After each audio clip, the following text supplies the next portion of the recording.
We are just breaking apart all sorts of birds this morning, but it is for a good cause. About 400 people are going to be coming up here later. Now, the semi-truck ran into the school bus, which set off a chain reaction. The school bus hit a telephone pole, went into a ditch. Oh, 1, 2. Okay, here we go. Well, it's official. Philip Phillips is this year's American Idol. Here we go. Such a pro. Hundreds of volunteers will be coming up to pick everything up from soda cans to this here sweatshirt that somebody has left behind. Reginald Cobb and his girlfriend were driving drunk here down Gordon Avenue, hit this tree, and that's when their car flipped. Now you can see these shelves are pretty bare right now. Just a few weeks before Thanksgiving last year, this is what these shelves look like. We've just learned that the lockdown has been lifted, and Dougherty County school officials say police will remain on the scene to maintain security. There are plenty of people who don't even try to reply to the text, that are just reading their phone or even talking on the phone, that don't get to walk away. This is Brandy Heldenberg's car. She wasn't even texting, but she walked away. Caleb Sorahan wasn't so lucky. He was reading a text when he veered across the center lane and hit a lady and her passenger who were pulling 6 horses. He hit them head on, and he never had a chance. And they found the phone in his lap. Texting takes your eyes off the road for about 4.6 seconds. Going 55 miles an hour, that's like driving an entire football field blindfolded. I do it, and I know it's wrong.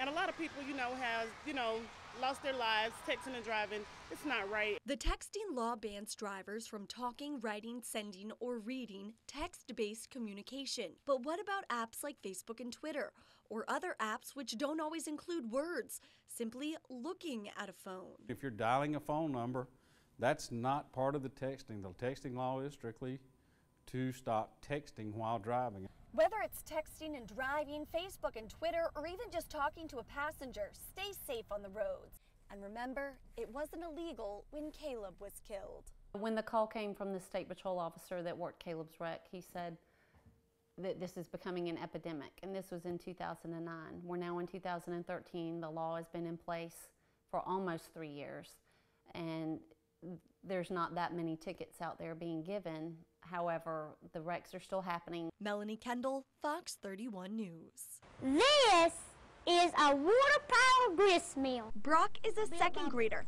8, who does historical interpretations at the Georgia Museum of Agriculture. We had these kind of watches back in those days. He'll teach you how to make cornmeal as you experience daily life on a 19th century farm. Now we're supposed to bounce it down. Got a bag of cornmeal. Brock started working here at the grist mill, shadowing his grandfather.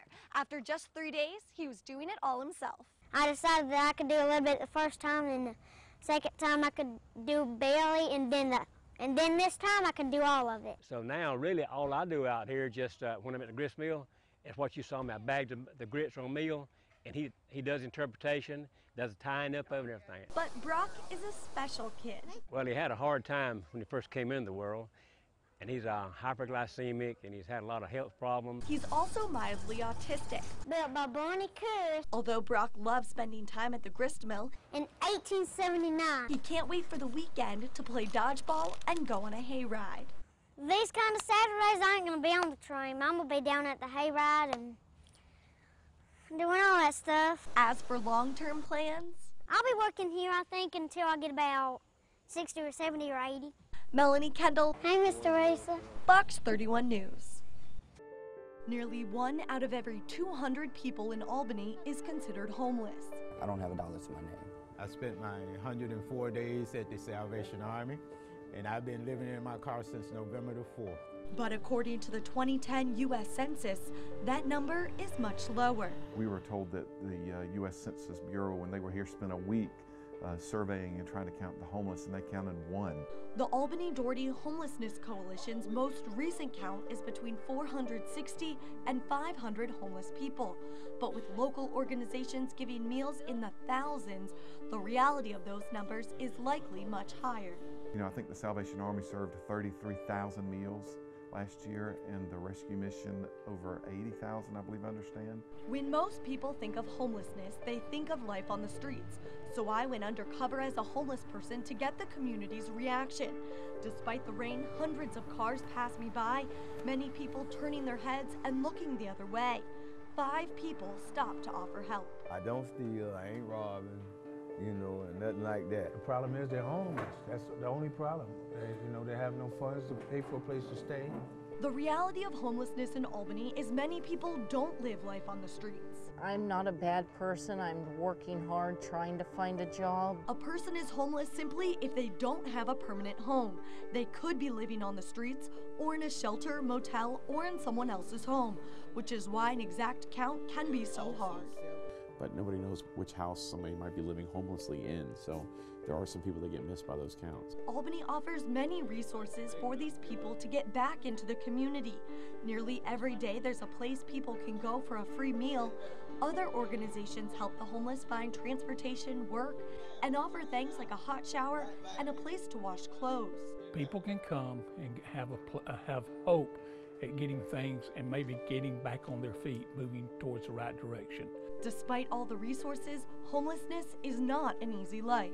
Most of the day it's kind of miserable because all you can do is walk. You know, you have no home, you have nowhere you can just go and rest for a good while. We're walking and on the bus, and it's like, if it were just me, I could just, no problem, but getting her on and off buses and pushing a stroller where there's hardly no sidewalks, definitely get a workout. I hate the feeling of every day knowing that carrying around my bag every day, that's basically my house. Carrying my house on my back it's not a great feeling. It wears your mind down as well. It takes away from your motivation, you know, it starts to break you a little bit. It really doesn't make you feel really human. At a point, you more or less feel more like an animal. It's going to take local people in the faith community, the business community as